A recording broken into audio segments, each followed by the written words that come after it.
향방 없는 다름질이 되지 않도록, 우리의 영적 싸움이 허공을 치는 싸움이 되지 않도록 하기 위해서는요, 날마다 말씀으로 확인을 해야 합니다. 나의 삶의 길이, 선택이, 삶의 모양이 말씀의 조명, 말씀의 인도하심에 따라 사는지 살지 않는지를 가지고 확인을 해야 우리의 열심의 경주가 다름질이 향방 없이 되지 않습니다. 정확한 목적을 향하여 갈 수가 있거든요. 주일 함께 나누는 말씀이 그와 같아야 합니다. 나의 삶의 기준에 표준이 되어서, 기준이 되고 표준이 되어서 나의 믿음의 경주가 바른 길로 목적을 잘 가고 있는지 확인하는 그런 시간들이 되었으면 참 좋겠습니다.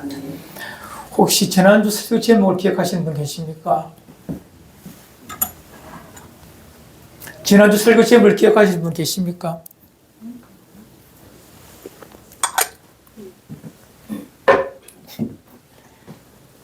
다시 신을 벗고, 맞죠? 기억 안 날 때도 있어요. 설교한 사람도 기억 안 날 때도 있는데요. 다시 종의 마음을 가지고 26년을 걸어가자, 그런 마음을 가지고 함께 나누었습니다. 종의 모습, 그 철분, 종의 길, 첫 번째는 무엇보다도 순종입니다. 순종. 여러분, 종은요, 종은 하고 싶어도 하지 말아야 하고, 하기 싫어도 하는 것이 종입니다.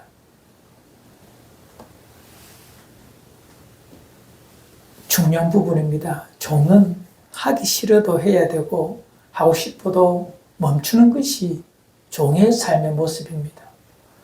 아, 목사님, 나 그거 싫은데요 라고 하면 우리는 예수 그리스도를 주님이라 부르면 안 되죠.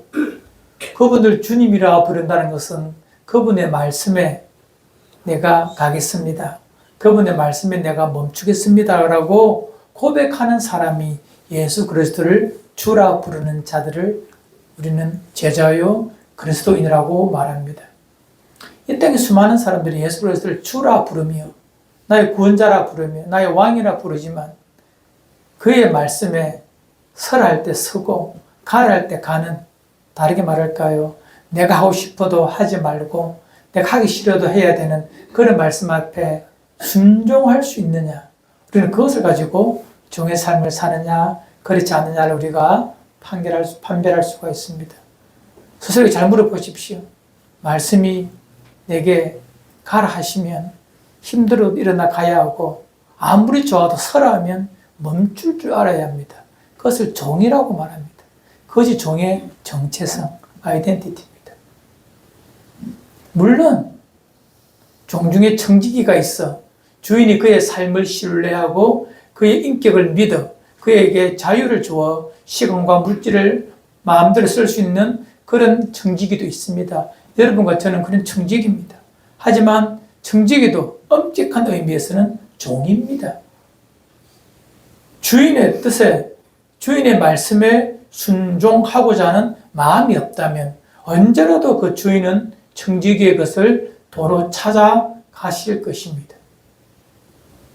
기독교인이 된다는 것, 영원한 생명을 얻고 영원한 복락을 누리며 이 땅에서 하나님의 자녀의 권세를 누리며 사는 복된 삶의 또 한편에는 종의 삶이 있어야 합니다. 하지만 이 종은 억지라는 것이 아닙니다. 순종이란 말이 뭐죠? 즐거이 기쁨으로 따라가는 것입니다. 그런데 이 길이, 이 순종의 길이 고달픈 길이 아니더라고요. 살아보니 이 순종의 끝에는 무엇이 있다고요? 하나님의 일하심.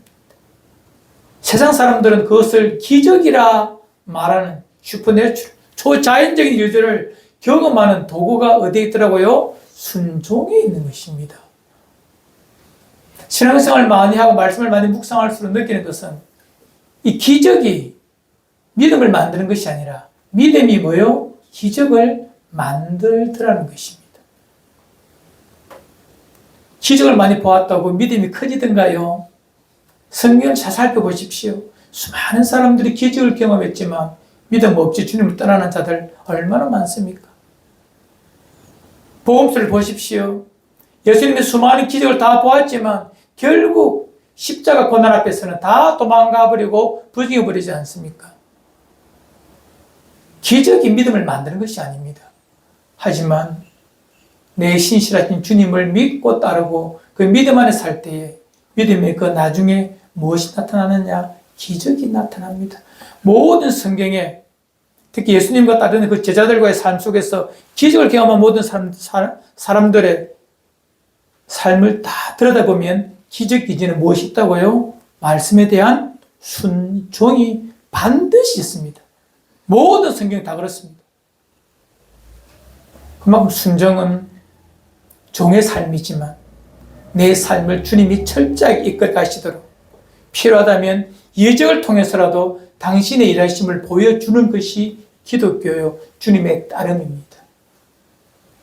우리 모든 지엄의 공동체의 지체들이 종의 공동체로 지엄을 함께 섬기고 가자 결심하셨다면 모든 지체들의 삶의 자리에서 이 순종이 있기를 바랍니다. 아멘. 공동체에서의 순종 너무 소중합니다. 우리 성경 읽읍시다. 갈라디아서 5장 13절입니다. 함께 읽어요. 시작. 그들아 너희가 자유를 위하여 부르심을 입었으나 그러나 그 자유로 육체의 기회를 삼지 말고 오직 사랑으로 서로 종로를 타라. 교회 공동체에게 하시는 말씀입니다. 그리스도 예수 안에서 우리가 참 자유를 얻었습니다. 모두가 그리스도 안에서 이제 자유롭게 삶을 선택할 수가 있고 성령 안에서 삶을 살아갈 수가 있습니다. 그런데 이 자유를 내 마음대로 사는 육체의 기회로 삼지 말고 오직 사랑으로 뭐라고요? 서로 종노릇하라. 서로가 중요합니다. 내가 그대에게 종이 되겠습니다는 마음으로 다가서는 것을 말합니다. 그렇게 살 때 그 교회는 하나님의 나라가 됩니다. 아주 중요한 부분. 이 부분을 망각하거나 상실해버리는 공동체는요, 하나님의 나라일 수가 없습니다. 2명이든 20명이든 200명이든 2000명이든 수에 관계없이 이 관계가 형성되지 않으면 하나님의 나라가 되지 못합니다.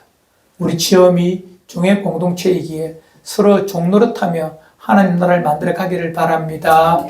왜 종이 안 되느냐 하면 친해지면, 미안한 이런 말 써서 상대가 만만해 보이면, 익숙해지면 함부로 하고 싶은 마음이 듭니다. 타락한 본성이 있어. 죄성이 남아있어. 그때 서로 종노릇하기가 어렵습니다.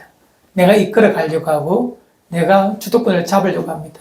그때부터 하나님의 나라는 희미해지는 것입니다. 가정도 그렇습니다. 여러분이 살고 있는 삶의 자리인 직장도 그렇습니다. 종의 모습이 사라지는 순간 그곳은 하나님의 나라는 온데간데 없고 만몬의 나라, 황제 힘이 통치하는 곳으로 변질되어 버립니다. 세상에 우리는 잠시 내버려 놓고 내가 있는 가정이나 교회가 내가 그리스도인이고 그가 그리스도인이라는 것을 알고 있는 그 공간과 그 시간만이라도 하나님의 나라가 되기 위해서는 서로 뭐 하자고요? 종노릇 하는 것입니다. 종으로 그에게 다가서는 것입니다. 에베소서 5장 6장에 보면 참 재밌는 말씀들이 있습니다.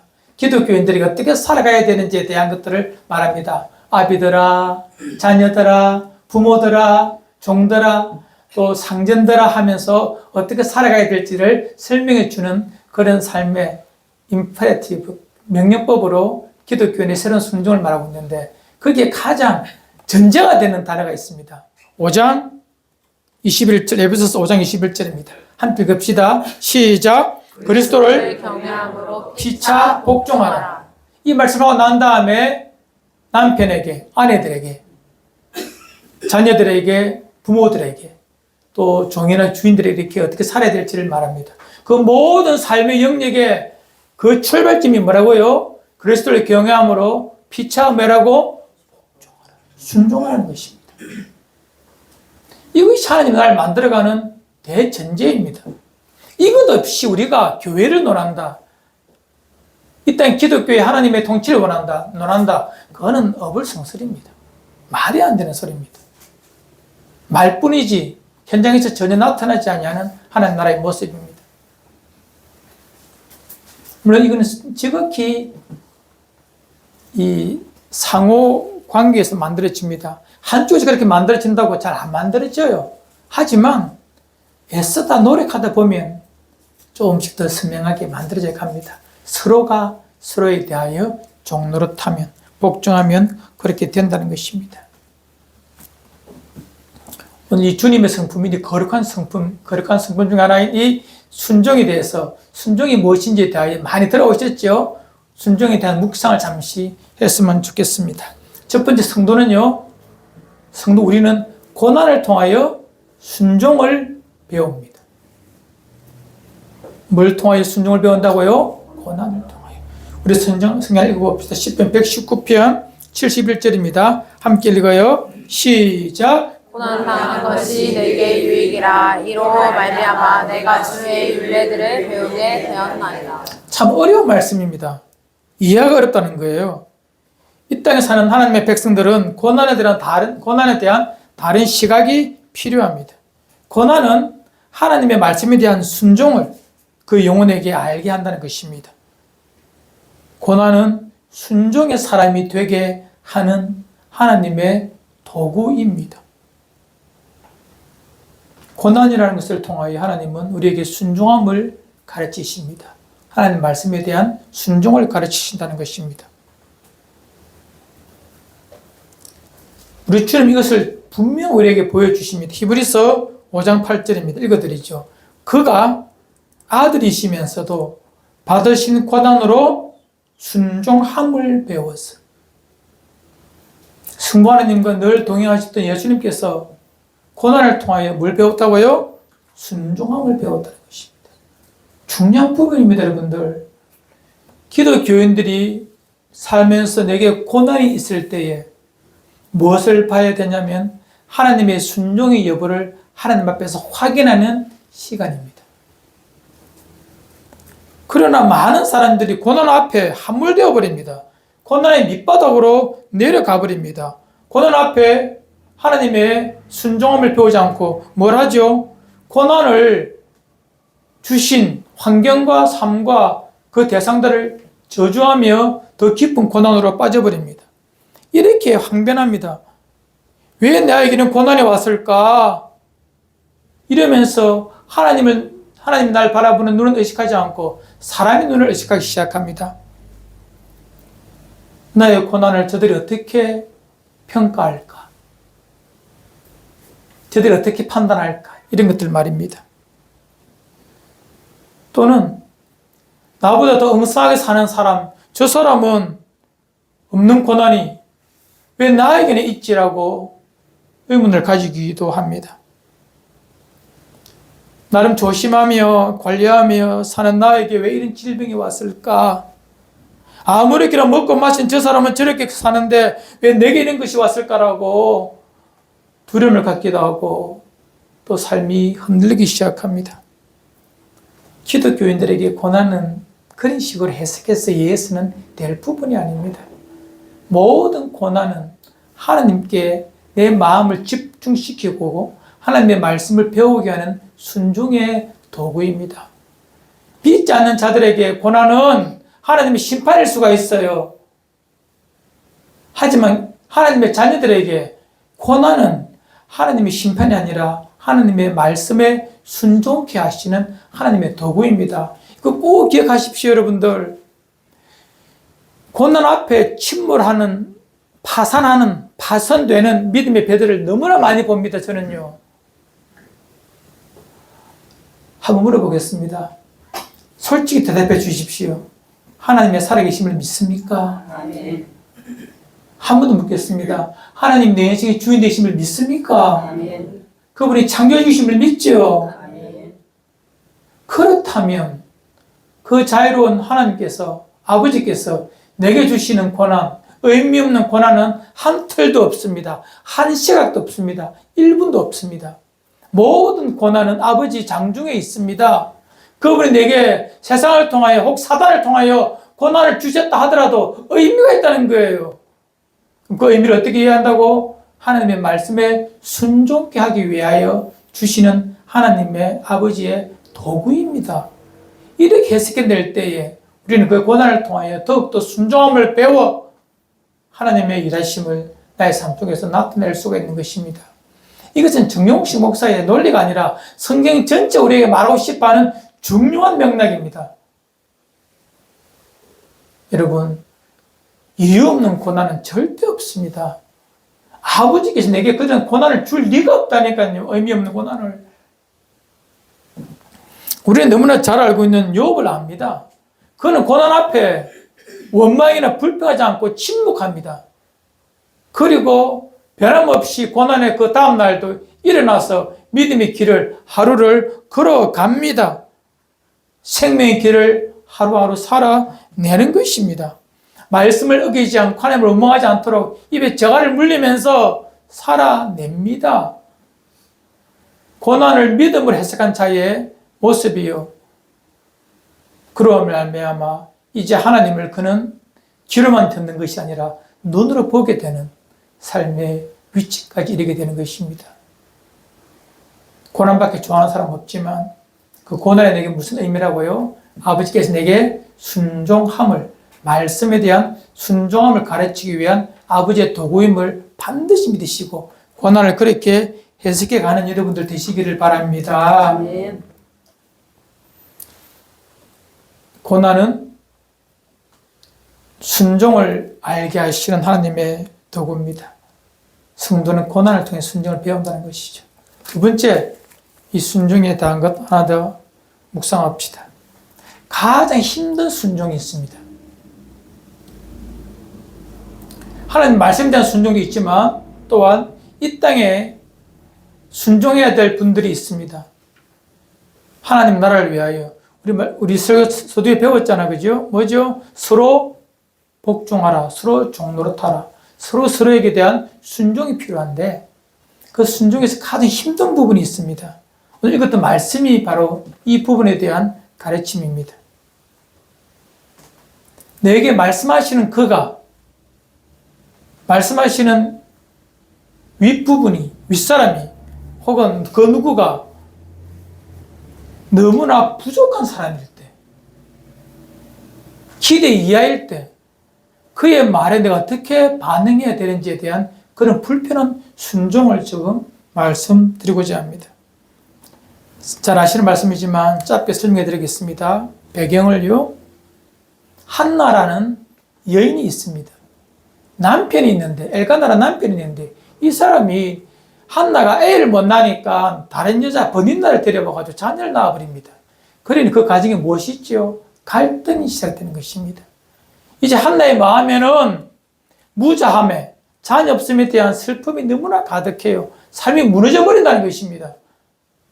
아니나 다를까 이 여자가, 이 번인나는 여자가 와서 살살 내 마음을 끌는다는 거예요. 삶이 고통이에요. 삶이 무너짐입니다. 이에 그가 상한 마음을 가지고 절기가 되어서 실로라는 곳에 가서 제사를 드리며 하나님께 기도합니다. 목 놓아 기도합니다. 12절에 그가 한나입니다. 여호와 앞에 오래 기도하는 동안에 오랫동안 마음을 토로하며 번인나에 대한 저주도 했겠죠. 원망도 했겠죠. 남편에 대한 짜증도 냈겠죠. 한참 기도하다가 보니까 이제 말을 많이 하면 목이 쉬어서 그런지 입은 뻥긋뻥긋 하는데 소리가 안 나와요. 이 모습을 딱 보고 있던 그 시대 제사장 엘리라는 사람이 여호와의 전이라고 되어 있지만 성막입니다. 성막 앞에서 이렇게 앉아있다 보니까 저 여자가 입을 뻥긋뻥긋 하는데 소리가 안 나요.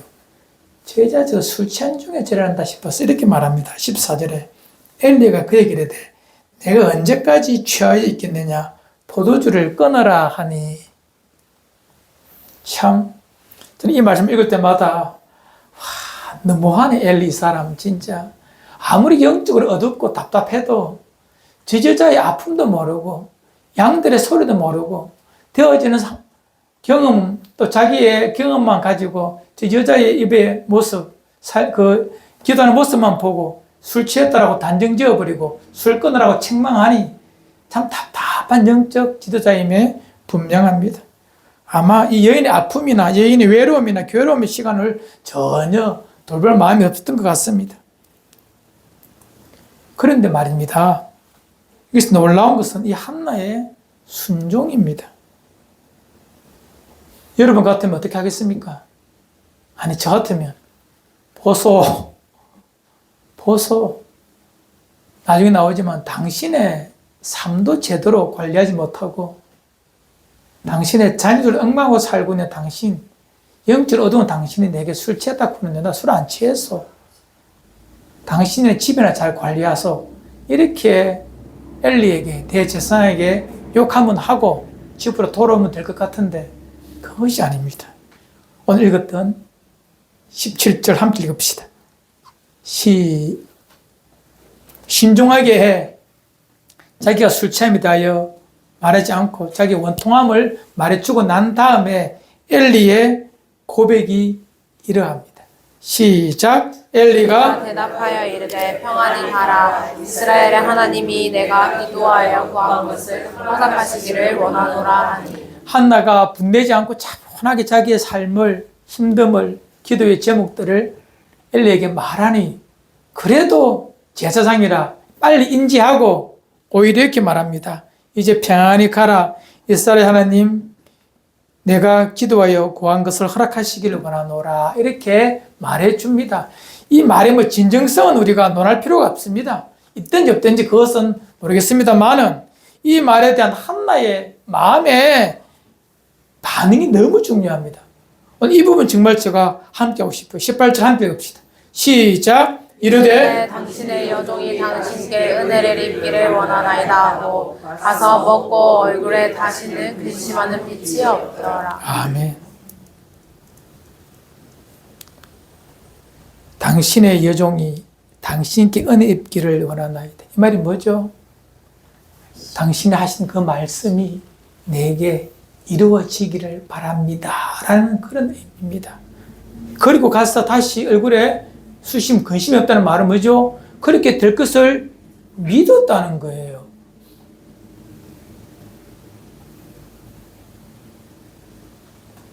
엉터리 영적 리더의 말, 삶이지만 그럼에도 불구하고 그 입에서 나오는 말을 사람의 말로 받지 아니하고 하나님의 말씀으로 바꾸자 했던 사람들의 믿음처럼 데살로니가에 이런 2장 13절에 나와 있죠. 하나님의 말씀을 받을 때에 그 말씀이 역사한다고.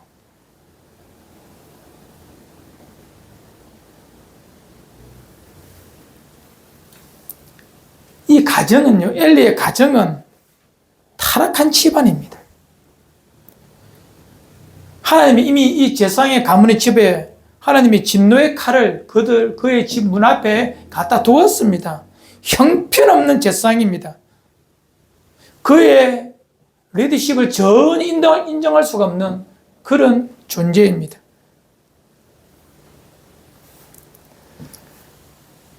그런 자의 말에 한나의 반응을 보십시오. 너무 중요한 부분입니다. 인생에 은혜를 주고 복 주는 분은 하나님이십니다. 엘리의 기도도 축복도 복이 아니라 내게 복 주시는 분이 하나님이심을 믿고 그 말씀이 내게 이루어지길 바라는 것, 이것이 순종하는 자의 삶의 모습입니다. 19절에 보면 이런 말씀도 있습니다. 여호와께서 그를 생각하신지라. 그녀를 생각했답니다. 뭐죠? 그의 순종을 생각했다는 것입니다. 순종하는 삶의 자세를 보았다는 것입니다. 그리고 하나님께서 그에게 아름다운 열매를 나중에 주십니다. 사무엘을 주시죠. 여러분, 우리는 종종 가정이나 교회나 사회에서 이 리더들이 참으로 무너지고 엉망으로 사는 모습을 종종 발견하게 됩니다. 그럴 때 우리는 그의 말에 순종할 수가 있는가? 그에게 종노릇하며 섬길 수가 있는가라고 반문할 수가 있습니다. 이 엘리의 집은 엉망진창의 집입니다. 아버지의 리더십을 전혀 인정하지 않습니다. 이 홈니와 비나사라는 두 아들이 있는데 이놈들이 엉터리거든요. 이들도 곧 이제 재상이 되었고 또 대재상이 될 사람들인데 이들이 엉망으로 사니 아버지가 와서 책망을 하는데 아버지의 책망을 솜방망이처럼 들어버립니다. 들은 척도 안 하고 가서 더 죄를 저지르는 그런 가정입니다. 하나님 이 가정을 멸문지화로 당연히 만들어 버리시겠죠. 여러분, 가정이나 교회나 사회가 리더십을 갖지 못한 자가 그에게 군림하여서 세상을 이끌어가는 것을 볼 때에 과연 그에게 순종하고 싶은 마음이 들까요? 근간 리더십의 유무를 막론하고 참으로 그에게 순종하고자 하는 마음을 가지는 자에게만 하나님의 각별한 은혜는 주어진다는 것이 이 사건, 이 말씀에서의 메시지입니다. 우리는 종종 반문합니다. 흔들리는, 아니 망가진, 변질된 리더에 대한 순종이 가능합니까? 라고 우리는 종종 반문하게 됩니다. 가정이나 교회나 집이나 다요. 우리 함께 중요한 원칙 하나 읽읍시다. 로마서 13장 1절 2절입니다. 함께 읽어요. 시작. 각 사람은 위에 있는 권세들에게 복종하라. 권세는 하나님으로부터 나지 않음이 없나니 모든 권세는 다 하나님께서 정하신 바라. 그러므로 권세를 다스리는 자는 하나님의 명을 거스름이니 거스리는 자들은 심판을 자취하리라. 이 말씀을 잘못 이해하지 말기를 바랍니다. 이 말씀이 설교자가 기득권의 힘을 인정해 주어라, 목사의 교권을 지키기 위해서, 혹은 무슨 부모 세대를 옹이하고 그 다음 세대를 기죽이는 그런 말이 아닙니다. 영원하신 말씀 우리에게 말씀하고 있습니다. 네가 서 있는 모든 삶의 자리에서 세우신 권세를 가진 자가 있다면 권세 가진 자의 말에 순종하라는 것입니다. 혹 그가 불의해도, 혹 그가 악해도 그의 말에, 물론 죄 짓는 것은 절대 안 됩니다. 이해되죠? 죄지으라고 하면 하나님의 말씀에 위배되기 때문에 하는 것이 아니라 죄 짓는 거 말고요. 그의 의견, 그의 말, 그의 판단력 말입니다. 이해되시죠? 그런 것에 대하여서 인정하라는 것입니다. 왜냐하면 모든 권위는 하나님께로부터 하나님께서 그에게 주신 것이기 때문에 그러합니다. 권세를 거스르는 자는 하나님의 명령을 거스름이니 거스르는 자는 하나님의 심판을, 또 세상의 심판을 받게 된다고 말합니다. 젊은 우리에게는 참 불편한 말씀이 될 수도 있습니다만은 그러나 아닙니다. 여러분, 이 땅에 살아가는 하나님의 백성, 종으로 살고자 하는 자들의 마음의 자세, 혹은 나의 삶의 자리가 하나님의 나라가 되기를 바라는 자들이 있다면 이 마음을 가지고 세우신 자의 권세자의 권위에 대하여 순종할 수 있는 우리의 마음의 자세가 있어야 된다는 것입니다. 이것이 이 땅을 하나님의 나라로 만들어가는 하나님의 백성들의 삶의 모습입니다.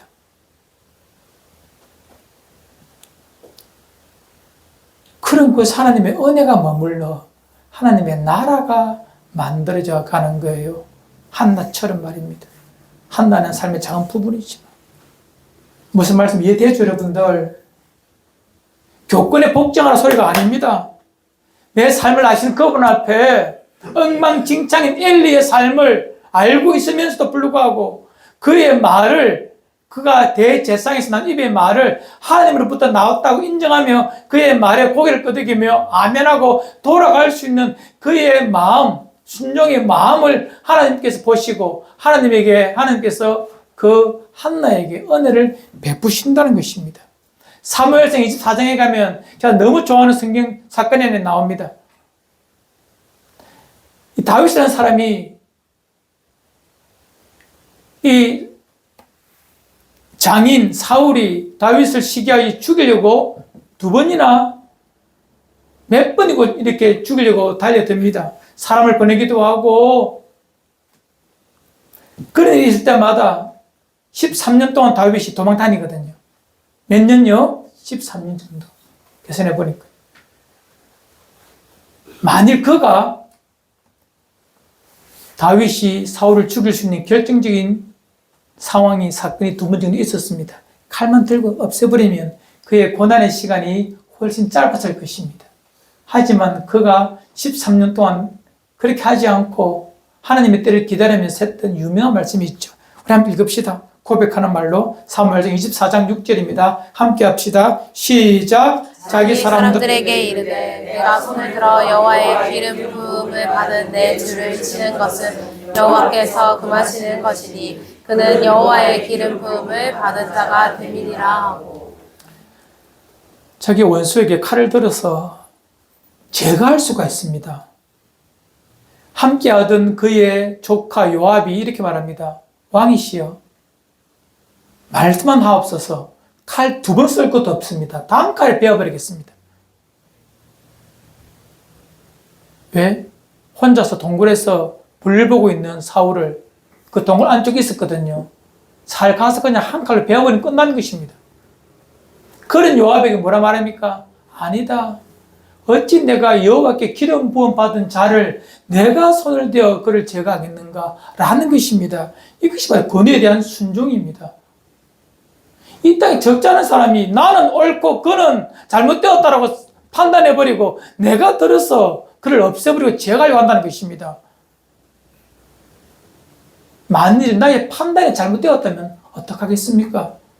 내가 그를 오해했다면, 그럼에도 불구하고 내가 그를 제거해버리면 나는 더 큰 죄를 짓는 진짜 악한 자가 됩니다. 하나님의 판단의 때를 믿지 못합니까? 전능하신 그분의 통치를 신뢰하지 못하기 때문에 내가 들어서 바꿔야 되겠다, 내가 들어서 엎어야 되겠다는 마음이 든다는 것입니다. 그때부터, 물론 그것은 황제의 논리에서, 세상의 논리에서는 가능하겠지만 하나님의 나라는 그곳에 없습니다. 하물며 교회나 가정은 더 그러합니다. 다시 우리 한나에게 돌아옵시다. 하나님은 그 어두운 영적 시대에 빛을 비추는 여인이었습니다. 하나님은 한나의 순종을 통하여 무너져가는 이스라엘을 새롭게 하십니다. 사사 시대를 끝내버리고 이제 말씀이 통치하는 선지자의 시대로 바꿔내는 아들이 태어납니다. 그가 바로 사무엘입니다. 한나의 위대한 순종이 자신의 뿐만 아니라 그 시대를 새롭게 하는 하나님 나라의 도구가 되어 가는 것입니다. 어미의 순종함을 배웠던 사무엘, 그는 평생 하나님 말씀 앞에 순종하기를 차차하며 살았던 위대한 믿음의 사람이 됩니다. 그의 유명한 말 하나 들어보죠. 사무엘상 15장 22절입니다. 함께 합시다. 시작. 사무엘이 이르되 여호와께서 번제와 다른 제사를 그의 목소리를 청종하는 것을 좋아하심같이 좋아하시겠나이까. 순종이 제사보다 낫고 듣는 것이 순양의 기름보다 나으니. 순종하지 못하는 사울 왕에 대한 책망의 말씀에서 나오는 사무엘의 책망입니다. 사울 왕이 하나님의 말씀을 버리고, 그것도 우리 아말렉과 전쟁할 때 배웠죠, 그죠? 그가 하나님의 말씀을 버리고 사람 좋게 하려고 말씀에 순종하지 않습니다. 이에 사울이 말하죠. 내가 살려둔 이 짐승은 하나님께 제사하려고 이렇게 남겨두었습니다라고 말하는데, 이에 나온 말씀이 바로 이 부분입니다. 하나님이 제사를 기뻐하시겠습니까? 말씀의 순종을 기뻐하시겠습니까?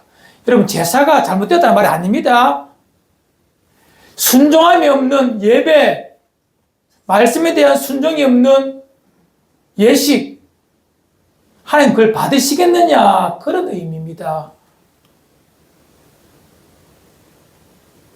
순종이 그만큼 위대하고 아름다운 것이라는 것입니다. 그러면 그리스도 예수를 따르는 그리스도인, 기독교인이라고 말하는 자, 제자라고 우리가 부르심을 받고 살고자 하는 자들에게 이 순종은 그의 믿음의 기준입니다. 가늠좌입니다. 가늠좌입니다. 그의 믿음을 측량할 수 있는 도구가 될 수가 있는 것입니다. 하나님의 나를 구원해 가는 믿음의 사람들이라면 순종을 통하여 하나님의 나라를 일구어 가야 합니다. 여러분들 두 가지 배웠습니다. 그죠? 고난이 순종을 가르치는 것이 맞고, 두 번째는요, 참 순종이 어려운 상대에게도 순종하는 것이 참된 순종이라고 말씀을 드렸는데, 이제 우리 입장에 되어 봅시다. 부모들이 자녀들에게 순종을 가르치는데 나에게 순종이 없으면, 내가 하나님의 말씀에 대한 순종과 내 앞선 시대에 대한 순종이 없는데 자녀에게 순종을 가르치라. 그런 사람들은 자녀들 보기에 뭐죠? 꼰대입니다. 그럼에도 불구하고 그 자녀는 그 꼰대에게 순종함을 보이는 것이 기독교인의 삶입니다. 진짜 어른이라면 나라나 교회나 가정에서 어른은 나이 많다고 어른이 아니라 진짜 어른은 뭐죠? 순종함을 배워서 그 순종을 가지고 자녀에게 가르치고 인도할 수 있는 어른이라면, 그런 사람이 교회나 가정이나 사회에 많으면 그곳은 정말 하나님의 나라가 되어져 가는 것입니다. 이제 우리의 책임이 있다면 뭐죠? 순종함을 배우는 것입니다. 또 그 마음을 가지고 내 자녀에게 그 순종의 모습을 보여주는 것입니다. 그것이 하나님의 나라를 일구어가는 기독교인의 삶입니다. 예배도 중요하고 헌신도 중요해요. 하지만 더 본질적인 것이 있다면 나의 삶의 자리에서 하나님의 나라를 구현해 가는 종의 삶인데, 그의 종이 갖춰야 될 가장 중요한 덕목, 순종함입니다. 말씀 하나만 읽고 마칩시다. 잠언 28장 9절입니다. 좀 책망의 말씀이지만 내게 주시는 가시라 채찍을 생각하시고 읽으셔야 됩니다. 함께 합시다. 시작. 사람이 귀를 돌려 불법을 듣지 않냐면 그의 기도도 가증하니라. 이 말이 뭐죠? 말씀에 대한 순종 없이 너의 어떤 종교적 행위, 하나님 앞에, 가정이라는 말이 너무 센데 맞습니다. 가증스럽다는 거예요. 그건 거짓이라는 것입니다. 우리말로 쇼하지 마라, 이런 소리입니다. 순종함이 없이 하나님 나라를 말하고 천국을 말하고 십자가의 복음을 말하는 것들을 가르는 것에 대하여 말씀하는 것입니다. 다 그거 의미 없는 소리다. 헛하는 공기의 진동이 지나지 않는다. 아무것도 아니라는 것입니다. 지음이 종의 공동체이기를 원하여서 저는 지음교회와 함께 개척을 시작했습니다. 우리 지음이 존재하는 것은요, 제가 목양하는 모든 시간 동안 우리가 종이기를 포기하는 그 순간 지음이 존재해야 될 이유가 전혀 없는 것입니다. 주님 만나는 그 순간까지 종이기에 순종함을 배워서 하나님의 나라를 구현해가는 여러분과 제가 되기를 주의 이름으로 축원을 드립니다. 아멘.